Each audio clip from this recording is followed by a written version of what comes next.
सुप्रभात बच्चों, मैं सोनिया सिंह आप लोगों का हिंदी कक्षा में स्वागत करती हूँ। आज हम दूसरी इकाई की शुरुआत करने जा रहे हैं, जिसका पहली कविता है धरती का आंगन महके, जिसके कवि हैं डॉक्टर प्रकाश दीक्षित।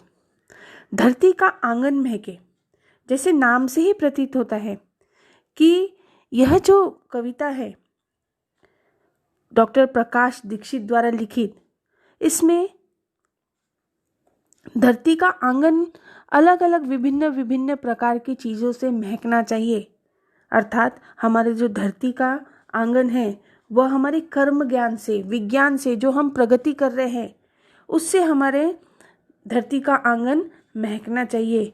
कवि ने इसी कल्पना को आगे साकार किया है और इस कविता के माध्यम से उन्होंने हमें यह बताया है कि हम अपने नैतिक मूल्यों तथा ज्ञान विज्ञान की प्रगति के विषय में हम जितनी प्रगति करेंगे, जितना प्रसार करेंगे, वह हमारे देश के लिए, हमारी धरती के लिए यह बहुत महत्वपूर्ण होगा।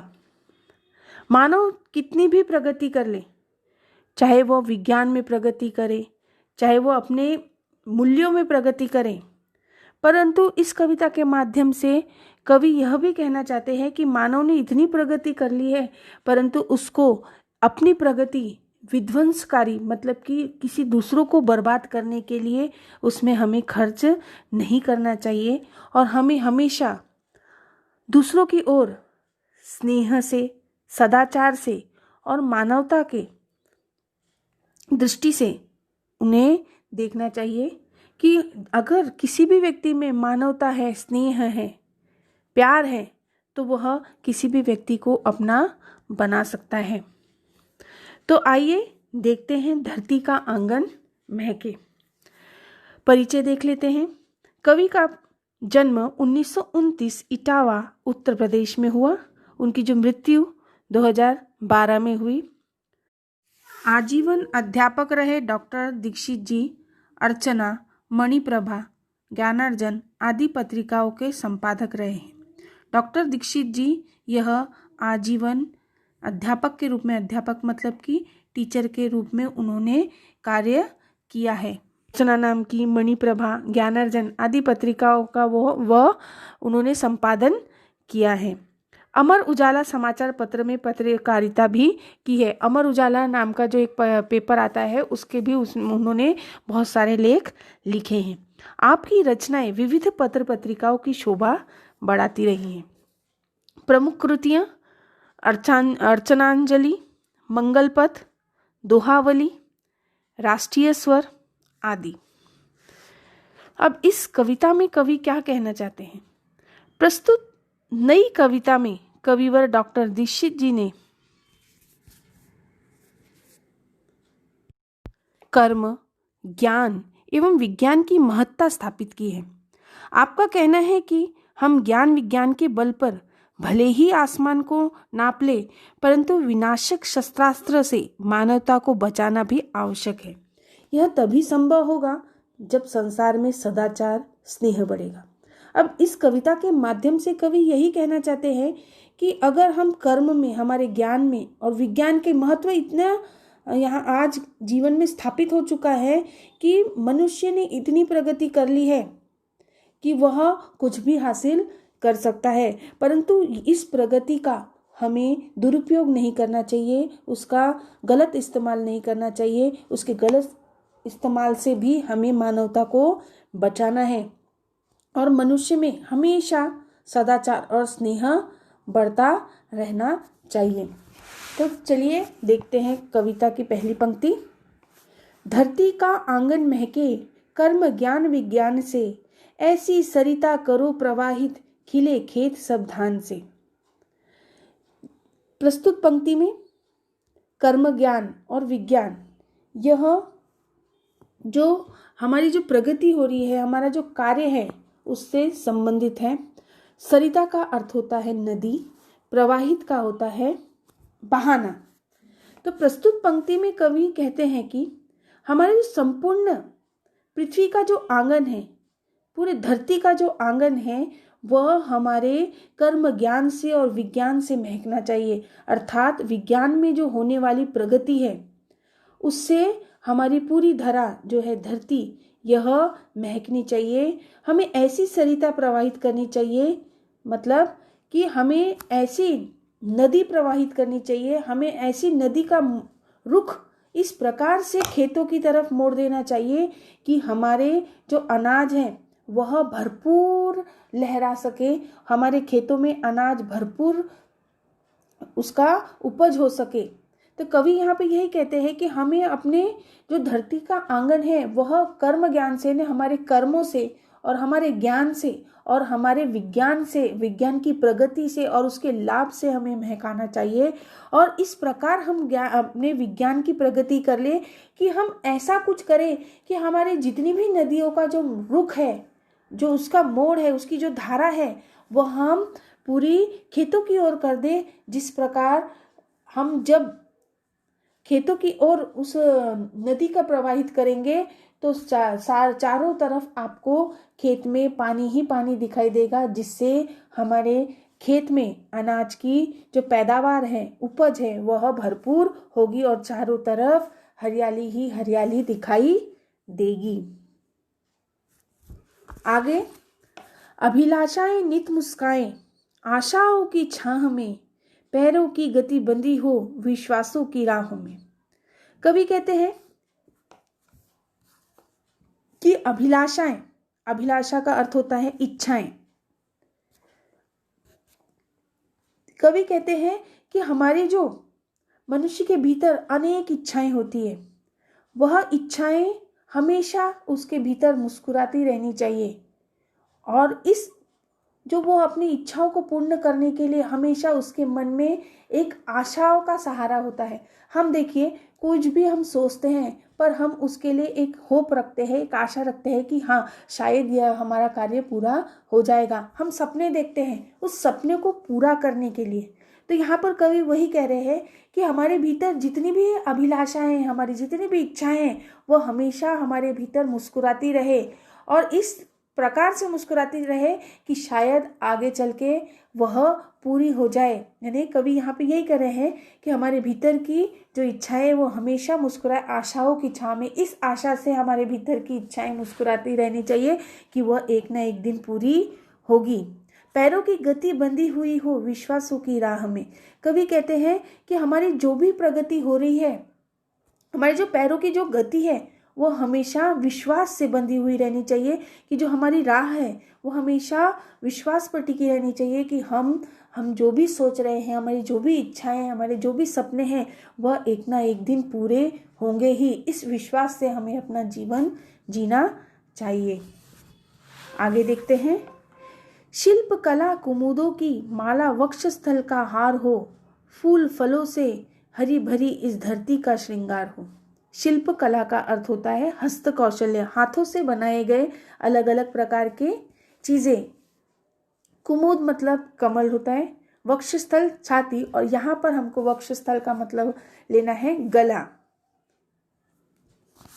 तो कवि कहते हैं कि हमारे देश में अनेक प्रकार के हस्तकौशल्य, अनेक प्रकार की शिल्पकला है और उन सब शिल्पकलाओं को हमें अपनाना है। देखिए, अलग अलग स्टेट है, अलग अलग राज्य है, अलग अलग जगह पर अलग अलग प्रकार की हस्तकलाएं हम पाई जाती हैं। हम सुनते हैं अलग अलग प्रकार की हस्तकलाएं अलग अलग देशों में अलग अलग राज्यों में पाई जाती है। तो कवि यहाँ पर यही कहते हैं कि हमारा देश यह हस्तकौशल्यों से भरा हुआ है। हम सभी को उन हस्तकौशल्यों को अपनाना चाहिए जिसकी वजह से हमारा समुचित विकास हो सके। हम उन हस्तकौशलों के माध्यम से अपने देश को दूसरे देश के सामने साबित कर सके कि हमारे हस्तकौशल्य बहुत अच्छे हैं।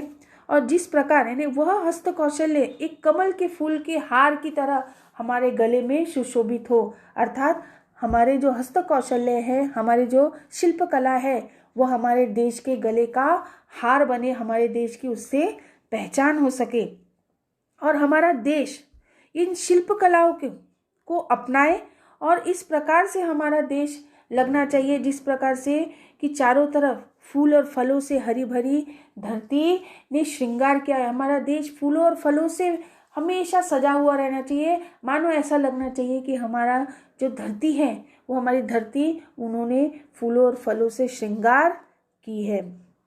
कवि का यहाँ पर यह कहना है कि हम कितनी भी प्रगति यानी जितनी भी प्रगति करेंगे वह हमारे देश में छुपे जो हमारे अंदर के गुण होते हैं, शिल्पकला, हस्तकला, इन सबको ध्यान में रखकर हमारा विकास होगा। और हमारा जब विकास होगा मतलब हमारे देश का विकास होगा।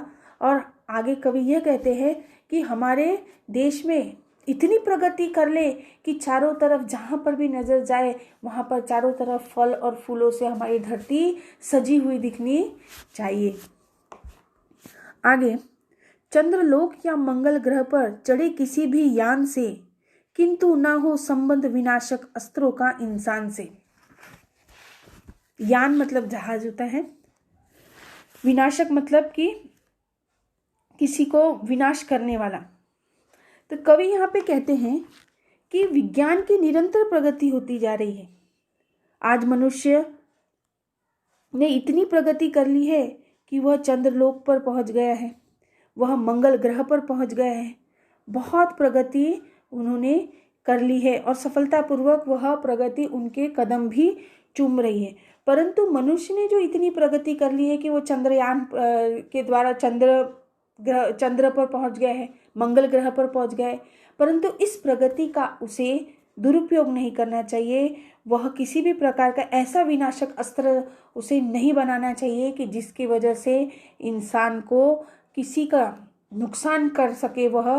कि इसलिए कवि यहाँ पर कहते हैं कि मनुष्य ने कितनी भी प्रगति कर ली है, वह अंतरिक्ष पे पहुंच गया है, मंगल ग्रह पर पहुंच गया है, चंद्रयान उन्होंने बना लिया है, परंतु प्रगति होने के बाद भी मनुष्य को अपनी मानवता नहीं भूलनी चाहिए। इस प्रगति का उसे दुरुपयोग नहीं करना चाहिए कि वह आजकल देखिए कि अलग अलग प्रकार के, जैसे चाइना हो गया, चाइना ने इस प्रकार के अस्त्र शस्त्र बनाए हैं कि वह परमाणु बम ऐसे बनाए हैं कि दूसरे देशों को उसका नुकसान उठाना पड़ सकता है। तो वह अपनी प्रगति का गलत उपयोग कर रहा है। वैसे ही यहाँ पर कवि कहना चाहते हैं कि हम कितनी भी प्रगति कर ले परंतु हमारे मन से मानवता यह हमारी मिटनी नहीं चाहिए। कभी भी हमारा संबंध ऐसे विनाशक अस्त्र बनाने के लिए नहीं होना चाहिए। आगे, सांस सांस जीवन पट बुनकर प्राणों का तन ढाकती, सदाचार की शुभ्र शलाखा मन सुंदर आंकती। शलाखा का मतलब होता है कि जो सिलाई, हम जो स्वेटर बनाने के लिए जो सिलाई का प्रयोग किया जाता है। शुभ्र मतलब उज्जवल। अब यहाँ पर कवि कहते हैं कि जिस प्रकार से एक एक सांस से हमारा जीवन बना होता है, हमारा जीवन पट बुनकर यानी एक एक सांस को जोड़ जोड़ कर हमारे प्राण बने होते हैं, वही हमारा तन को ढकती है ने उसी से हम क्या करते हैं, हम जीवित रहते हैं। एक एक सांस मिलकर हमारा जीवन बनता है। ठीक उसी प्रकार की जो हमारे भीतर की मानवता है, सदाचार है, यह सब धीरे धीरे धीरे धीरे एक में एक डलकर वह हमारा सुंदर मन आती है, हमारा सुंदर चरित्र बनाती है। तो कवि का कहना यहाँ पर यही है कि जिस प्रकार से कि सांस सांस, एक एक सांस से हमारा जीवन, हमारे प्राण बनते हैं और उससे हमारा जीवन बनता है, ठीक उसी प्रकार कि हमारे भीतर जो सदाचार है, अच्छे गुण हैं, उसकी शुभ्र शलाखा से, शुभ्र मतलब उसी उज्जवल सिलाई से वह जो सदाचार है, जो मानवता के गुण हैं, वह हमारे चरित्र को आंकते हैं, इन्हें चरित्र हमारा सुंदर बनाते हैं। आगे, प्रतिभा का पैमाना मेधा की ऊंचाई नापता, मानवता का मीटर बन मन की गहराई मापता। प्रतिभा मतलब होता है हमारे भीतर जो गुण होते हैं, सुप्त गुण, अच्छे गुण। पैमाना मतलब नापना, जिसके द्वारा हम किसी भी चीज को नाप सकते हैं। मेधा का अर्थ होता है बुद्धि। तो यहाँ पर कवि कहते हैं कि मनुष्य के भीतर में अनेक प्रतिभाएं होती है, अलग अलग प्रकार के अच्छे अच्छे गुण होते हैं और वही गुण जो प्रतिभा है, हमारे भीतर जो गुण है वही हमारी बुद्धि को नापता है, उसका पैमाना नापता है कि हम कितने इंटेलिजेंस हैं, कितने हमारे अंदर भीतर बुद्धि है, कितने हम होशियार हैं। यह किससे नापा जाता है? हमारे भीतर के छुपे हुए प्रतिभा से, कि हम किस प्रकार के गुणी हैं, उसके द्वारा हमारी बुद्धि को मापा जाता है। ठीक उसी प्रकार कवि कहते हैं कि हमारे चरित्र को नापने के लिए भी एक प्रकार का पैमाना है, वह होता है मानवता, सदाचार, प्यार। अगर हमारे भीतर मानवता है, हमारे भीतर सदाचार है, हमारे भीतर प्रेम की भावना है, तो हमारा चरित्र अपने आप ही हम उसे सुंदर बना सकते हैं, उसे हम नाप सकते हैं। तो कवि का कहना है कि जिस प्रकार व्यक्ति में प्रतिभा होती है, प्रतिभा के द्वारा उसकी बुद्धि को मापा जा सकता है, ठीक उसी प्रकार अगर हमें अपने मन की गहराई यानी अपने चरित्र को नापना है, तो उस चरित्र को नापने के लिए हमें मानवता का सहारा लेना पड़ेगा। हमारे सदाचार हमारे उसमें हमारी सहायता करेंगे कि सदाचार और मानवता यह हमारे मन की सुंदरता और बढ़ा देते हैं। आगे, आत्मा को आवृत्त करते स्नेह प्रभा परिधान से, करे अर्चना हम सब मिलकर वसुधा के जयगान से। अब आवृत्त मतलब ढक देना, स्नेह मतलब प्रेम, परिधान का मतलब होता है वस्त्र, कपड़े, वसुधा का अर्थ होता है धरती। अब कवि यहाँ पर कहते हैं कि हमारा जो व्यवहार है वह सबके प्रति स्नेहपूर्ण होना चाहिए, प्रेम पूर्ण होना चाहिए, कि हमारे जो आत्मा है वह स्नेह रूपी परिधान मतलब कि प्रेम रूपी, प्यार रूपी कपड़ा पहनकर वह अपने आप को ढक ले, यानी आत्मा के ऊपर एक प्रेम का कपड़ा लपेटा हो और उस परिधान से हमारी आत्मा सजी हो, यानी कि प्रेम रूपी कपड़े से हमारी आत्मा सजी हो और उस प्रेम रूपी आत्मा से हम सब मिलकर हम अपने वसुधा का जयगान करें।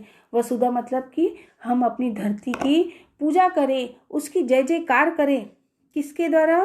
कि हमारे जो आत्मा है वह आत्मा प्रेम रूपी वस्त्र पहनकर, प्रेम रूपी परिधान पहनकर हम सब मिलकर अपनी वसुधा, अपनी धरती की पूजा करें, अर्चना करें और उस धरती की जय जयकार करें।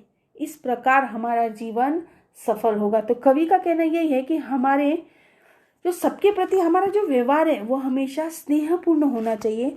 हमारी जो आत्मा है हमेशा स्नेह रूपी कपड़ा पहनकर हमेशा वह सजी रहनी चाहिए और हम सब मिलकर इस स्नेह रूपी कपड़ा पहनकर हम अपनी वसुधा का, हमारी धरती का हम पूजा करें और उसकी जय जयकार करें। यहाँ पर यह कविता समाप्त होती है। आशा करती हूँ कि आप सभी को यह कविता अच्छे से समझी होगी। इस कविता से हमें यही सीख मिलती है कि हम कितनी भी प्रगति कर लें, मनुष्य कितनी भी प्रगति कर लें, परंतु मनुष्य को अपनी भीतर की जो मानवता है वह त्यागना नहीं चाहिए, क्योंकि मनुष्य के भीतर की जो मानवता है, मनुष्य के भीतर जो प्रेम है, मनुष्य के भीतर जो त्याग भावना है, उसी से उसके चरित्र की पहचान होती है। तो कवि यहाँ पर यही कहते हैं कि हमारा जो धरती का आंगन यह कर्म, ज्ञान और विज्ञान से महकना चाहिए, ना कि हमारे बुरे कर्मों से महकना चाहिए। हमारी पहचान हमारे कर्मों से, हमारे चरित्र से होनी चाहिए। धन्यवाद।